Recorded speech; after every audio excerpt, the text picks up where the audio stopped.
Be a good man. Have morals. Don't lie. Be humble. Be loyal. All of these things. That's the moral, not be careful what you text. As a recovering addict, I know that redemption is available. But this guy doesn't have any interest in redemption because he doesn't think he's ever done anything wrong. Shocking bombshells and who is going to cheat on who next. But we're all friends now, right? Right? But we'll get to all that. But first, make sure you comment, like, subscribe, hit the bell for notifications, hit it right now. And make sure if you want to support the channel, you drop a super thanks. I appreciate all y'all's support. Thank you so much. It continues reunion part 2. We are wrapping this up. It really probably could have been done in one reunion, but it is not without its bombshells and big just info droppers. And who is going to be the next cheater, or is it just going to be cheaters carrying it out as they go along? No one. Does a tiger change its stripes? I did go out with her that one time when she had told oh, Alan, okay. and then also I did stay out with her and her cousin watching a football game at night. Everything is a downplay. Everything is a downplay with this fool. So he goes on to, so they ask him, put his feet to the fire, tell us the truth. Did you go out with her beforehand, before that text message was sent? Well, I went out with her that one time at the bar. Well, he's admitting that they weren't just looking for his phone, which we all knew because we're not idiots. David is quite frankly one of the stupidest people I've seen because he thinks that everyone is going to actually believe him. But, you know, I digress on that because we've just litigated that to nauseum. But then there's the whole thing with saying, and then we went and watched a football game. Everything is a downplay. He might as well just say at this point, yep, we were seeing each other. Why? Why are you still trying? Like, everyone knows. You think you're trying to, like, save your image for the national television audience? I mean, it is what it is, bro. Change. You know, be better. But at this point, you might as well just admit it. Laying the building blocks for this? Yes. Was it flirtatious in a manner where you knew this could be a real relationship? Oh. No, it was more of the flirtation. You a damn liar. He goes on to say, I'm just a flirtatious person, but it was more of that. And it was more of like, I could see that this is not what I'm getting in my relationship. Everything he does, this is how I know that there has been zero growth with David. Zero. See, it's been a year since they stopped this, and he is the same person from a year ago. The only difference is he's moved into Madison's house. So, same, you know, situation, different person, but he's matured so much, right? Our kiss was at the Warren's warehouse when I took her away, and I kissed her downstairs. I pulled her away because her and Michelle were getting into it, and that was the first kiss. So do you see how he wrapped it up? You see how he wrapped it up by saying, yeah, first time was when at the warehouse when I pulled her close and I gave her a kiss, and that was when the first kiss. You see how he's over-explaining still? That's how I know you're lying. You probably were sleeping with her before that, and yet you're trying to downplay it by, oh, that was when the first kiss was. And by the way, did you hear that that was when the first kiss was? Let me tell you when the first kiss was. That's when the first kiss was. When someone's over-explaining over and over and over again, repeating the question and things like that, it at least indicates a little bit of deception. So this is why I say bring someone in that is actually decent with human behavior and reading body language and things like that, and these little things you see with their voice and what they're saying, because you can see from a mile away this guy's full of crap. All right. Because you was sticking hard to the food story for a long time. Oh, yeah. And then you was sticking to Tiffany after that. You was sticking hard to Tiffany. It doesn't vibe. He's trying to say, like, you know, like, I'm just sticking to what I know and everything. At least, look, I'm going to give Kevin his props here because he's a little softy sometimes when it comes to this, but he's at least holding his feet to the fire here with saying, I mean, but you were sticking to the whole food story with your cousin, which everyone and their mom knows is just a bunch of BS. And then you're sticking to the whole Tiffany story. He's like, come on, you were riding that out. So good for Kevin on that one. I mean, he's acting better than the experts were doing this whole season. So, you know, if Kevin could actually maintain some accountability for the contestants and who's, you know, actually doing Married at First Sight, then maybe he could be one of the experts. Unfortunately, he doesn't always do it the best, but right now he's doing it good. Trying to make this thing I felt work. there was always something inauthentic about him. I just had this feeling. I don't know what it is. Like, it's something about him. Like, it feels inauthentic. This is the problem, and this is where she's making a mistake, because what she did here is she did her whole thing with, like, yes, you know, she's with a couple times throughout this, she's done her whole thing with, yeah, I made mistakes. I wasn't the best person in the beginning. And she does actually have what seems to be a sincere apology. But right now she's like, yeah, but I had this feeling throughout. I'm like, he ended up being that person doing what was so much worse than what you were doing, but at least own that you were trifling in the beginning. You didn't give him a chance. You completely had blinders on. So now he played into all that, and obviously he is not a good dude, but you need to own your part too. And in the beginning, you were completely closed off and you really didn't give anything a chance. So instead of saying, but I had this intuition, like I knew it was happening. No, you didn't. You even admitted that you didn't know anything until the text message. So at least go ahead and say that you need to change a few things about yourself, because if you're going to be in a relationship, it's not going to work out if you're constantly just like, this person's not good enough because of some minor thing, which I get it, living in your parents' basement when you're in your mid-30s may be a major thing, but I guarantee she's going to nitpick on someone else. What's the goal? The goal is to be married with Madison, have a family. That's the goal? Oh, have a family. Happy after. What kind of...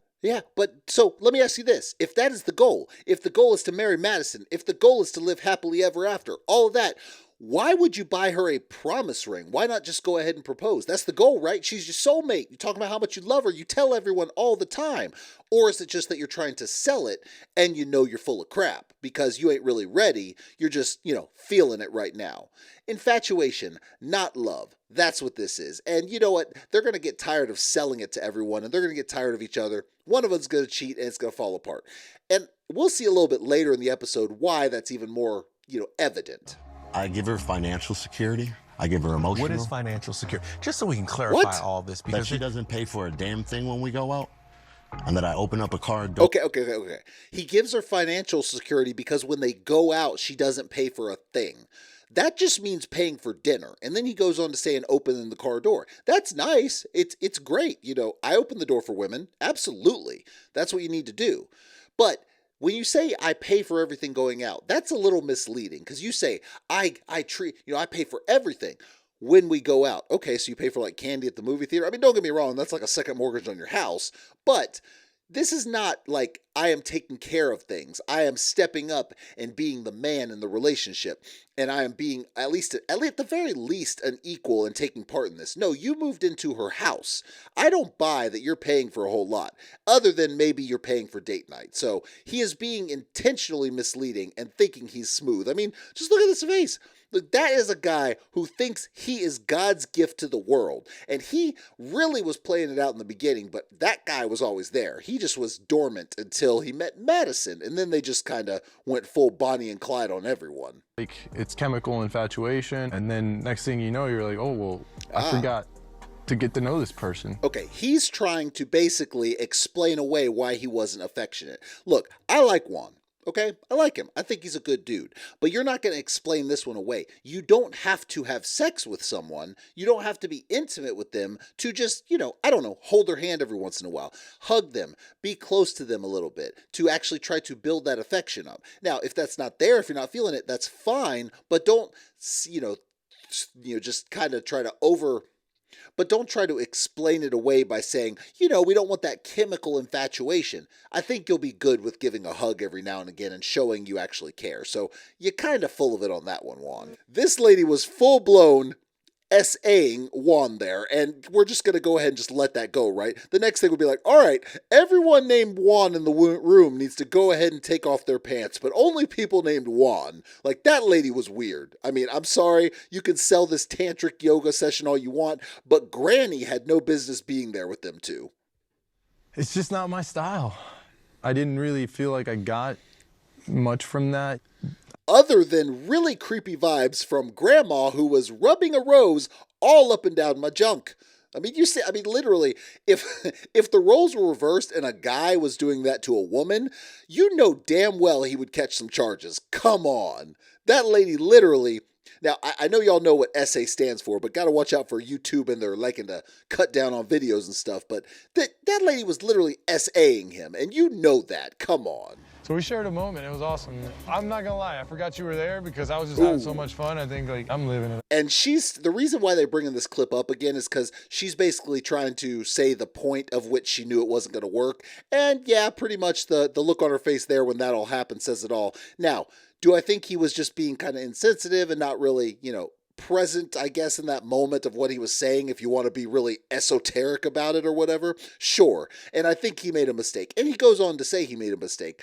But, it was wrong. It was wrong on his part to even go that way about it. But to say it kind of ended everything and that's the moment, I really think it was the the throughout process of him not being affectional or emotional, not emotional, but affectionate at all, that was the main thing. That was really not a good thing to say. That was so hateful, and it came off not good at all. You know, it just didn't come out right. So I think he's sincere when he says that. Now, hateful, I don't think it was hateful at all. I think that's a really strong word to say there. I don't think he had any hate in his heart when he said that. I think he was just being a little, kind of just being a little dumb in what he said. Like I said, maybe insensitive, I guess you can say. So maybe that, but, I think he's sincere when he says he really didn't mean it and he feels bad about it. I apologized because it just came out wrong. Right. So that was maybe, yes, I definitely didn't expect my husband to forget about me. So she said, basically, it was asked if there was any expectations going in. And she said, no expectations. And Juan rightfully pointed out that, well, you did have expectations, obviously, because you had some issues with some things I did, which is 100% true. Now, this is just a little petty squabble they had back. It was very minor, didn't last for a second, but he was accurate, and she admitted to it. And of course, she says, I didn't expect my husband to forget about me. Sure. And, he was wrong for that. All worked out. I think they're pretty much going to be fine. That you may be friends at best.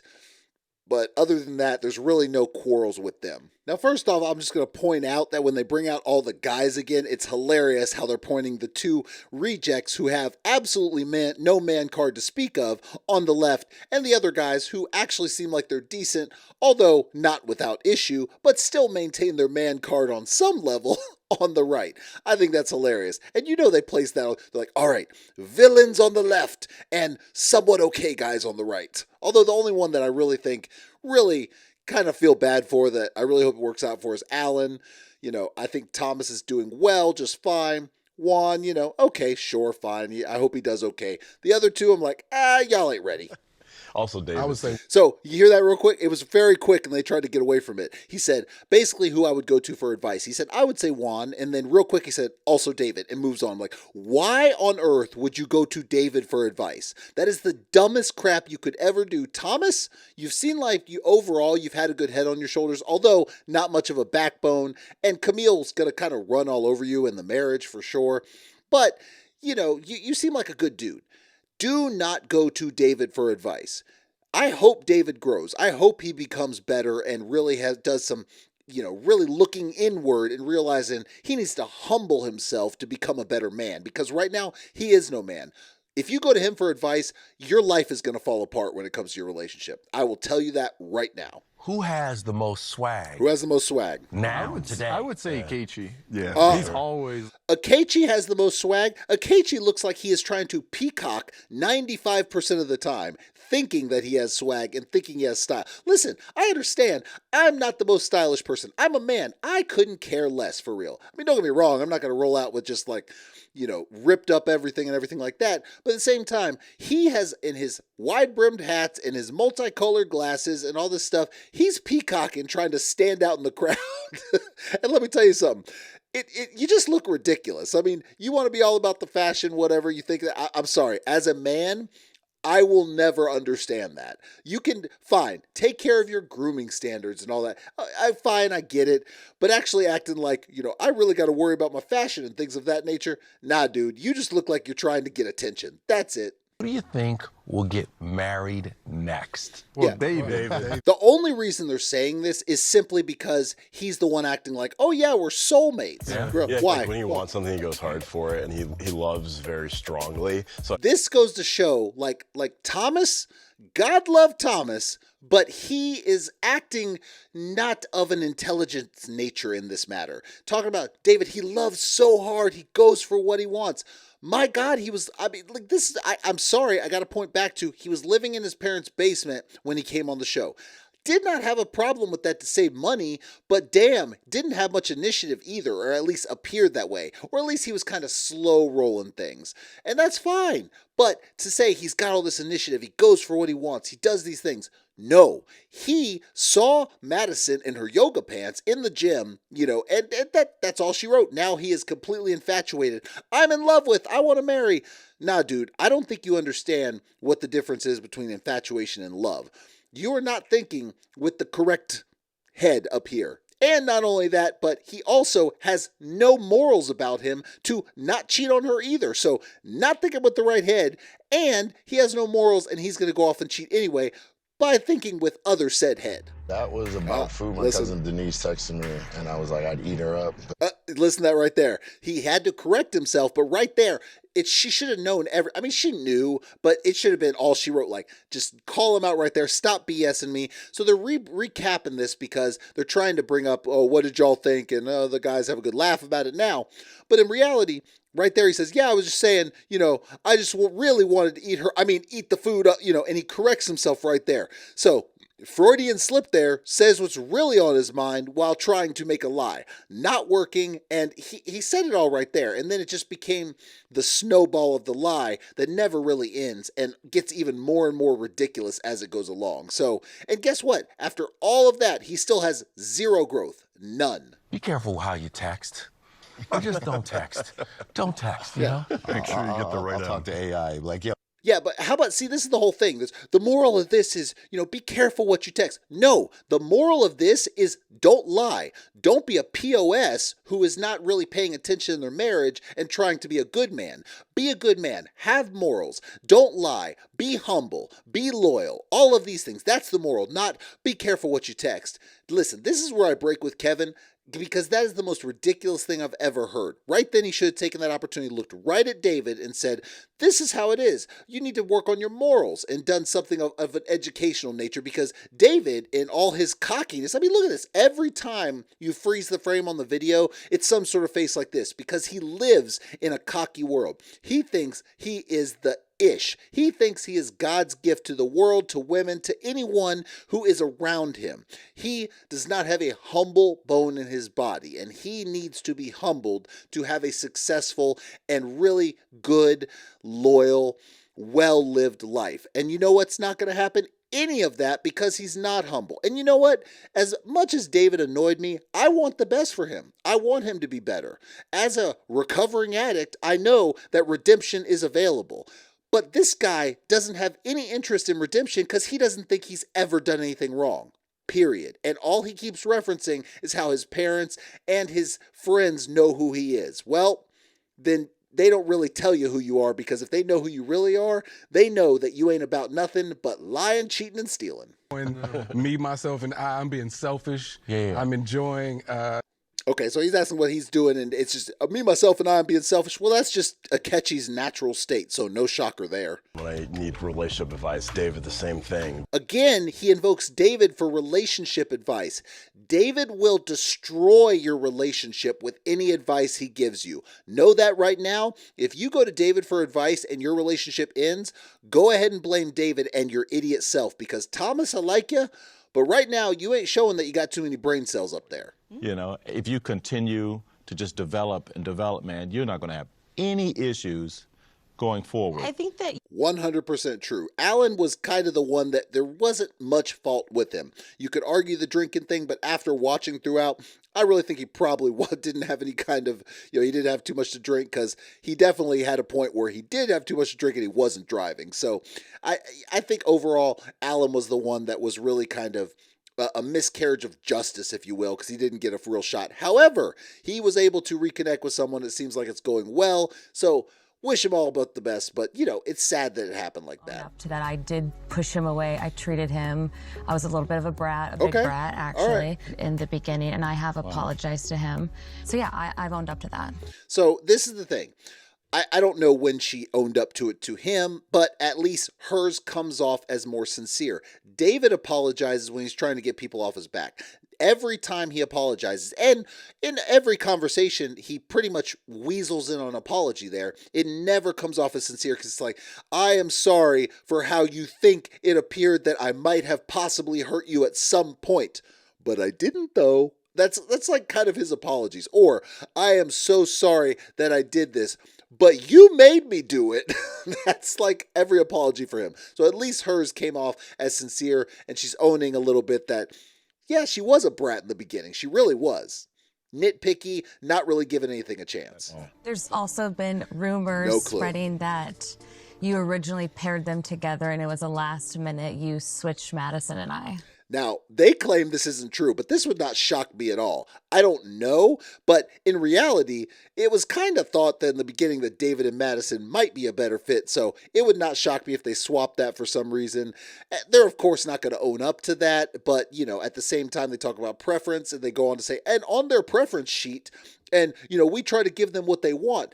But again, that kind of begs more questions because, yes, it's nice to say, what are your preferences? But if you're going to go completely off what their preferences are, they're probably going to be in the same situation that they were in before because they're not coming in with good insight. They're coming in with bad relationships. So taking some of what they want and kind of putting them a little bit out of their comfort zone is probably the best way to do it. While going through the experience, I didn't feel like she really wanted to know me. Coming in hot. It just didn't feel good to be in the same room with her.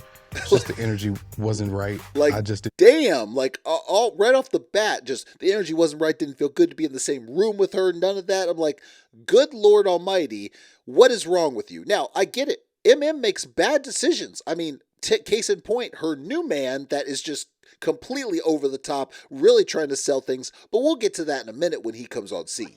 How are you not getting that from her? Okay.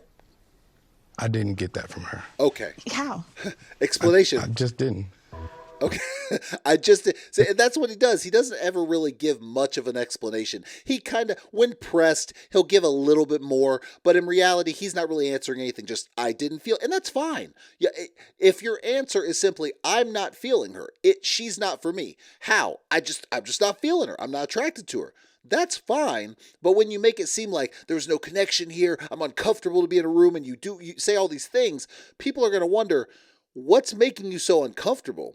Because those are some pretty big descriptors. That I think took us all by surprise. Let's bring out Brandon. Let's bring out Brandon. I made a bet, and I just won, y'all.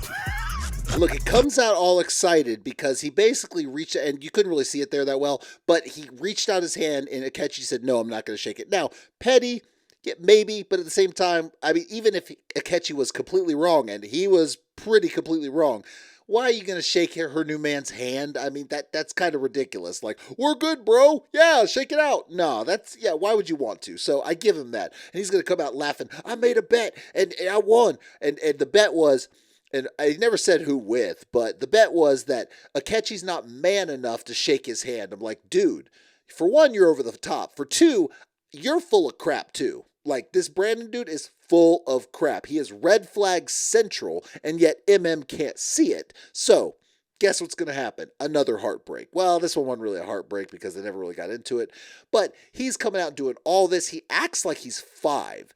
Well, okay, maybe not 5. He acts like he's like 12, 13, 14, 15 years old, when in reality he's a grown man with 2 kids who is sleeping on his sister's couch. So, there's that. We initially were love at first sight. No, you weren't. And I was scared. No, you were not. You were not love at first sight. That was not a thing. Love at first sight is not a real thing. Sorry if you believe in that. It's not. Now, you can fall in love quickly, sure, but you don't see someone say, I love that person. Now, that's when you meet them, you start to talk to them, it grows, you get to know them, but just off a complete look right there, it does not happen. She is infatuated. Someone came in, gave her a chance, showed her a little bit more than Emmett or Akechi ever could, and then she was taken with that. She was infatuated with that. And maybe she's grown feelings, and I'm sure she has, but to say it's love at first sight, nah, it was never that. Pastor Cal? Yeah. I love MM. Yeah, listen, okay, here we go. Red flag, red flag. I would love for you to marry me and MM. Oh, I'm sure you would. I'm sure you would, buddy. Right now, today, sometime. Like I want to leave. I would love to, today, right now, sometime. On a plane today saying I have a wife. Wow. Don't even know what to say. Like, wow. Like, over the top, overselling, I gotta marry her. Why are you trying to lock it down so much? Now, I know they've been together for a year at this point, so it's not as extreme as when we first saw them and he's like proposing on date 1, allegedly. But the over-the-top nature, the trying to sell it, is a huge red flag. It should raise questions. MM should be like, why are you so much, are you on speed? Are you on drugs right now? Or is there a reason you're trying to really expedite the process? I tell you what.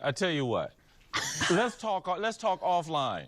Kiefer, I'm not going to say this because we're on national TV, but I'll have to let you down gently. But in reality, it should be like, they should definitely be pointing out some of the very evident red flags, like him overselling, like her not being able to see anything wrong, like just absolutely them going full balls to the wall with this relationship on date 1. Now, I know you come across relationships that they were very quick, people got married very quick, and it can happen, sure.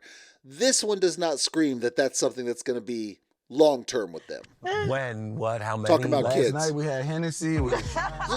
They're asking him about kids. Like, this is the thing. And look at Dr. Pia's face. And she's the sex therapist, but she's shocked by this. So they're asking about kids, and they're like, how many? It's like, well, last night we had some Hennessy, and we were getting, I mean, like, everything is, like, just over the top theatrical, letting everyone know just how close they are. It's again kind of like what David's doing with the overselling. We're seeing this again. I'm trying to sell it, let you know we are good, we are hard, we are going to make it, everything's going to be straight, not ever really kind of making it like a real relationship, which is that real relationships have issues. When you don't want anyone to think there's any issue at all in your relationship, which is just normal, that might raise some questions. It sure as hell does for me. You did tell, so I want to apologize to all three of you. Here he goes again with the apologies. Speak highly of me, and so I want to. Y'all did speak highly of me. You see how he always has to put a compliment for himself in there? Get that off the bat. But.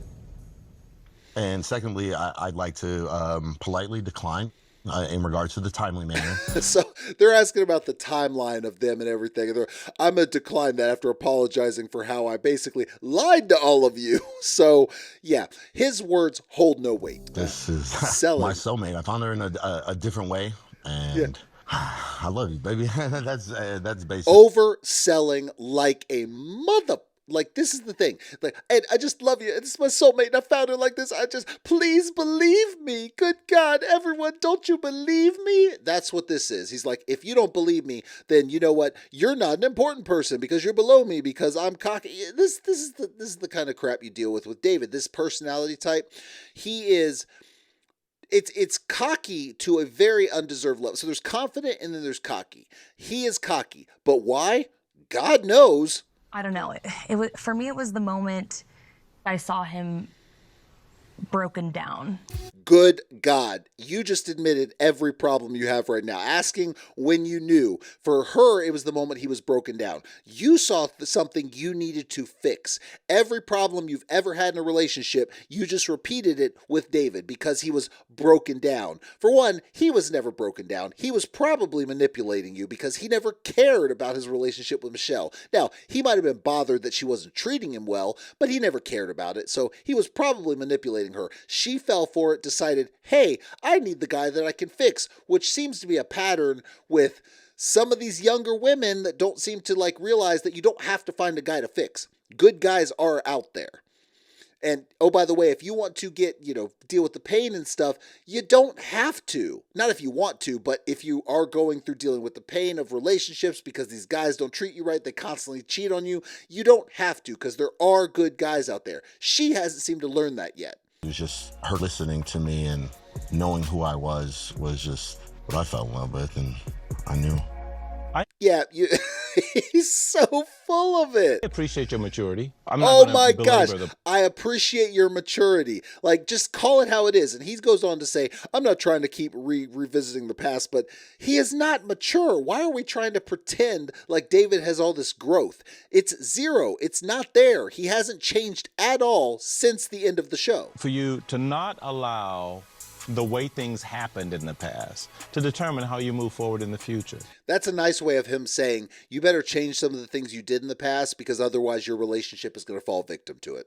That's what Pastor Cal said in a nice way. He should have said it just like I said it. You need to not do what you've done in the past or you're going to fall victim to it again because you're an idiot, you're a liar, and you haven't changed at all. So make some changes or you're going to have problems. That's how he should have said it because obviously David doesn't take well to this whole piddling around because then he tries to think everything's good. He picks and chooses what he wants to hear. But at the end of the day, it's all about caring about each other, that's loving nice. each other, and that's really what just shocked me, how hateful people are. Okay, see, they play this angle up on these reality shows. They say, God, people on the internet, they're so hateful. And yes, there are hateful people on the internet. I'm not denying that.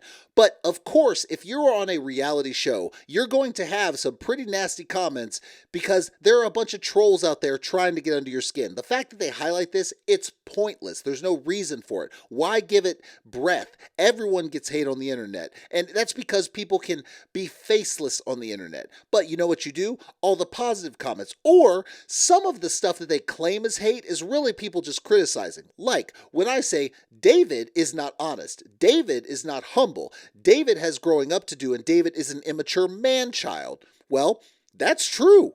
And if he don't want to take that criticism, guarantee he would say, my dialogue is hateful. So, you see the distinction there?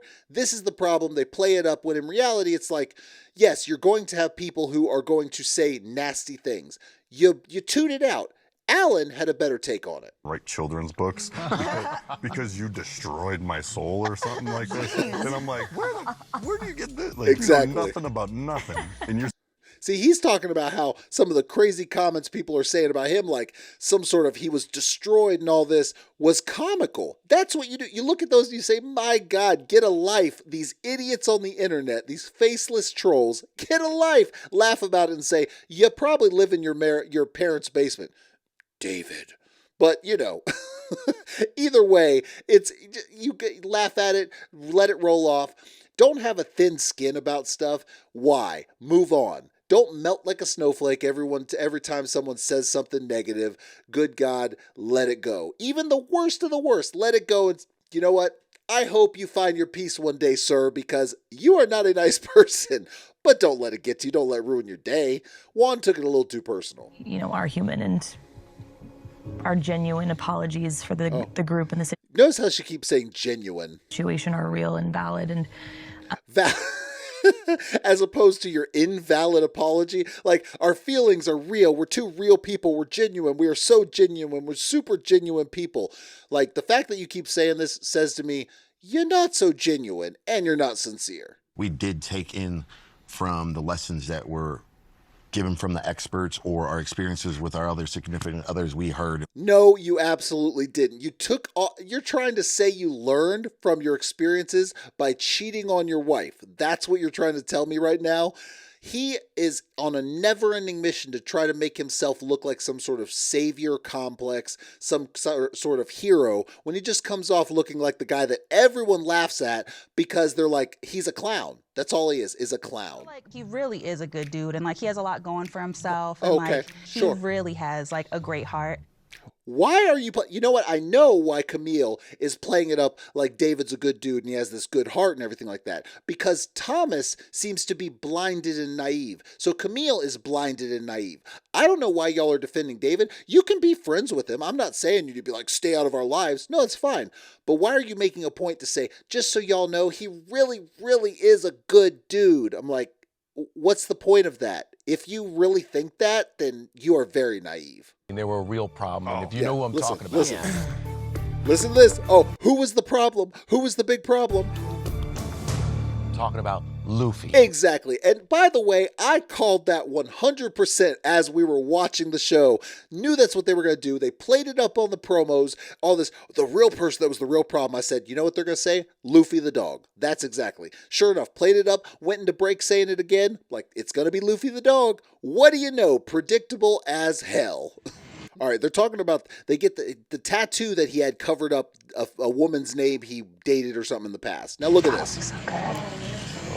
God, it looks so good. That looks like hot garbage. It's a hand supposedly holding a spray paint can that looks like it's spray painting over the name because obviously they just had to put some lines, made it look like a little bit of dripping paint. That looks like garbage. Oh my gosh. You might as well have left the name. Or could you not like rework the name into a different word? That might have worked. And I was hesitant just because of the size, but it's been super easy because I travel so much for work.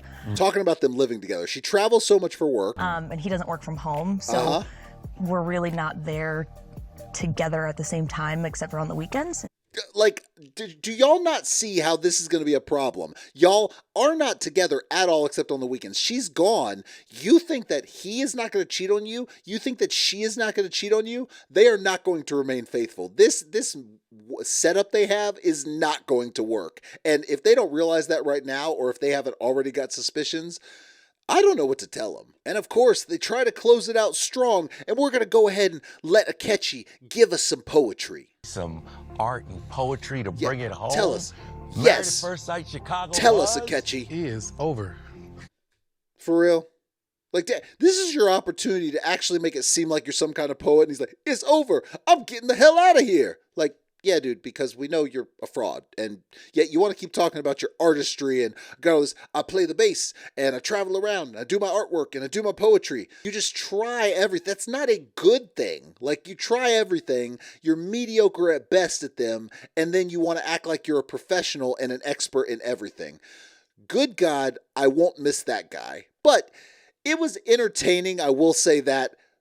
The first season ever where we had a couple swap, which was insane, does not lend itself to the Married at First Sight being successful, but we'll see how it plays out on the next season. However, we do have some follow-up episodes going on where they're going to follow them like they always do, probably a couple more episodes, so we'll play that out, see where it goes, probably sprinkle a little more drama in there just for good measure, and then right off into the sunset, hopefully not having a crash and burn season next time too, but if they do, we're here for it. Also, probably going to be starting to stream The Amazing Race a little bit because I like that show and it's fun, and so we'll probably cut into that once Married at First Sight is over, so check that out. Thank you for joining me. Make sure you comment, like, subscribe, hit the bell for notifications, drop a super thanks if you want to support the channel. Y'all are awesome, and I will see y'all next time.